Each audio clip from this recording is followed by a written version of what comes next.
ও মাই god মোৰ সঁচাকে বহুত বেছি আচৰিত লগাইছে মানে কি হয় ইটাই যেতিয়া গাঠে ন বহুত টাইম লাগে আৰু দাদাহঁতে এনেকে জাষ্ট লগাই দিছে আৰু লগাৰ ফলতে হৈয়ে গৈছে এখন ৱাল মানে আজি মই আপোনালোকক দেখুৱাম খুব এখন অদ্ভুত ধৰণৰ ৱাল যিটো ইটাতকৈ খুব কম খৰচত কম সময়ত বনাই শেষ কৰি দিব পাৰিব লগাব পাৰিব আৰু এটা ইণ্টাৰেষ্টিং কথা মই যেতিয়া আহিছিলো প্ৰথমতে এইটো খালী হৈ আছিল কিন্তু দাদাসকলে 10 মিনিটৰ ভিতৰত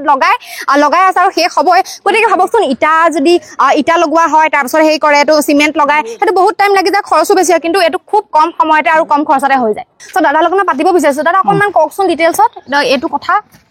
এইটো ধৰক আপুনি ইটা দি বনালে ধৰক 1 বিঘা মাটিত কাম কৰিলে ধৰক আপোনাৰ 10 দিন বা 15 দিন লাগিব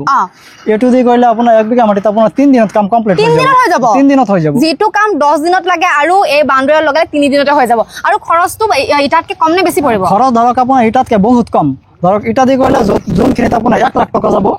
এইটো দি কৰিলে আপোনাৰ 60,000 টকাত হৈ যাব ও মাই গড কিমান কম টকাতে আপোনালোকে কৰিব পাৰিব আৰু এটা কথা মই জানিব বিচাৰিছো অসমৰ যিকোনো ঠাইতে আপোনালোকে এখিনি দিয়ে ন অসমৰ যিকোনো ঠাইত দিওঁ অসমৰ যিকোনো শিলচৰ হওক আপোনাৰ অসমৰ চুকাইকোনা যিকোনো মাত্ৰ কাম যাম হয়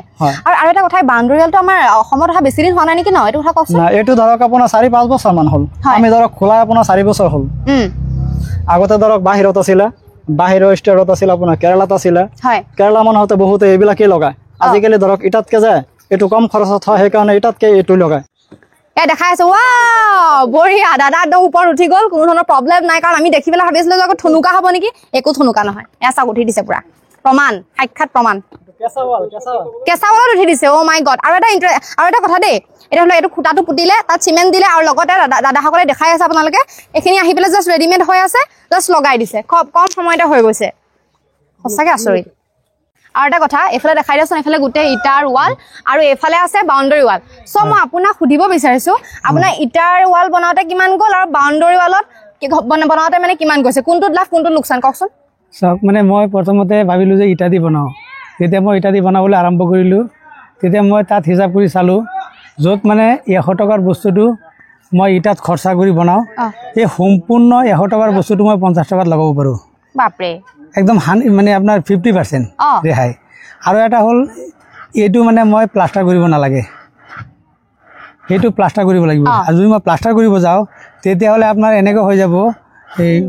125 আৰু এইটো হ'ল 50 75% মানে কমি আছে 75% কমি আছে ওৱাও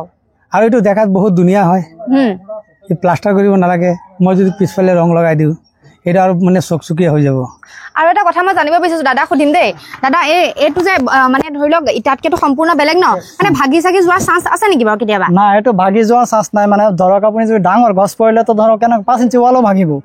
এইটো ধৰক গছ নপৰিলে ধৰক মুকলি জায়গাত থাকিলে যায় তো কোনো সম্ভাৱনা নাই ভাগি যোৱাৰ হয় মানে আপোনালোকে কম খৰচতে বাউণ্ডাৰী লগাব পাৰিব ঘৰখন ধুনীয়াকৈ সজাব পাৰিব কাৰণ দাদাই ক'লে যে ইটাত যিমানখিনি পইচা যায় তাতকে খুব কম পইচাতে এইখিনি লগাব পাৰিব মই নাম্বাৰ দি দিম যোগাযোগ কৰি ল'ব নগাঁৱৰ পৰা যিকোনো অঞ্চললৈকে ডেলিভাৰী কৰি দিব তেওঁলোকে আপোনালোকক কৈছিলো চকুৰ পলকতে বনাই শেষ কৰিব পাৰিব বুলি সঁচাকৈ চকুৰ পলকতে মানে আধা ঘণ্টা সময়ৰ ভিতৰতে শেষ কৰি দিলে ৱাল বনাই ফিনিচিং হ'ল মানে ৱাল লগাই ফিনিচিং কৰি দিলে আৰু এইফালে দাদা আছে দাদা অকণমান কিবা কৰি দিয়ক আৰু লগতে মই এইটো জানিছোঁ আপোনাৰ ফেক্টৰীও আছে হয় মানে দাদাৰ ফেক্টৰীৰ পৰা আপোনালোকে লৈ পাৰিব আৰু বিভিন্ন ধৰণৰ ডিজাইন পোৱা যাব নহয় ডিজাইন আপোনাৰ স্কিনত দি দিম আপুনি দি দিব স্কিনত হয় ঠিক আছে দি দিম আৰু আপোনালোকে যদিহে প্ৰয়োজন হয় যদি লাগে তেতিয়াহ'লে নাম্বাৰ দি দিম নাম্বাৰটোৰ লগত যোগাযোগ কৰি ল'ব দাদাই ফোন ধৰিব আৰু কথা পাতি ল'ব আপোনালোকৰ প্ৰয়োজনীয় সামগ্ৰী বা মানে ৱালখিনি লৈ যাব পাৰিব আৰু ভিডিঅ'টো আপোনালোকে বহুত বেছি শ্বেয়াৰ কৰি দিয়ক যাতে আপোনালোকৰ সেই প্ৰয়োজনীয় সামগ্ৰী অৰ্থাৎ ৱালখিনি আপোনালোকে কিনিব পাৰে চব দি দিম আপোনালোকে যোগাযোগ কৰি লৈ ল'ব আৰু কেনেকুৱা লাগিছে কমেণ্ট কৰি জনাই দিব